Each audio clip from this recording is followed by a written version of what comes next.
All right, this lesson is to show you how compound interest works. Last Thursday, I showed you how simple interest works. It was just this formula.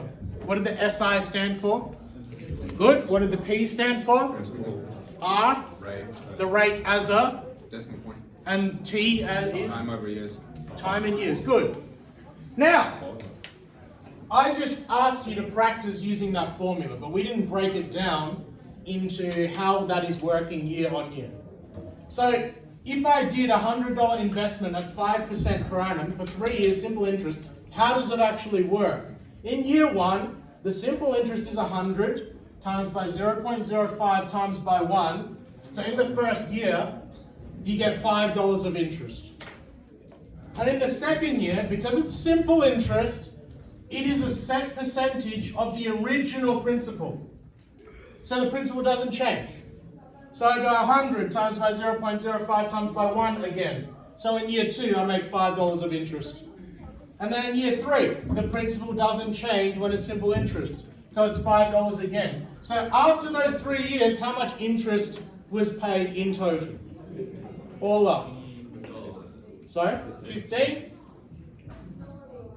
You can see that the 5% is calculated from the principal that is unchanging. So the interest paid each time is also unchanging. That's what makes it simple interest. It's 5% of this number over and over and over again. How is compound interest different? Compound interest is still calculated with a set interest rate. But there are things called compounding periods. Interest is calculated each compounding period, but then that interest is added to the principal. Is anything happening with this $5? No, it's just going to you. You. So by the end, you've earned $15. Okay? How is it different here? Those $5 are added on to the principal each time. So the principal will constantly be growing. And also, because the principal is constantly growing, if I'm finding a set percentage of this thing that's growing, is the interest also growing? Good. So a $100 investment at 5% per annum for 3 years, how is this different? It's going to compound yearly. It's the same setup as this. The only difference is it's compounding, and it's compounding once a year. So in year 1, it's going to be exactly the same. But instead of that $5 going to you, going out into the sky, it's going to come down here.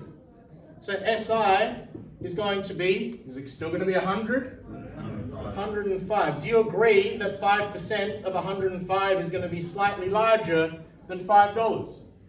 You need a calculator for this because it's not as easy as just 5% of 100. 105 times by 0.05, $5.25.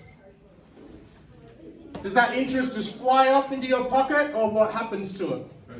It gets added on again. So that interest.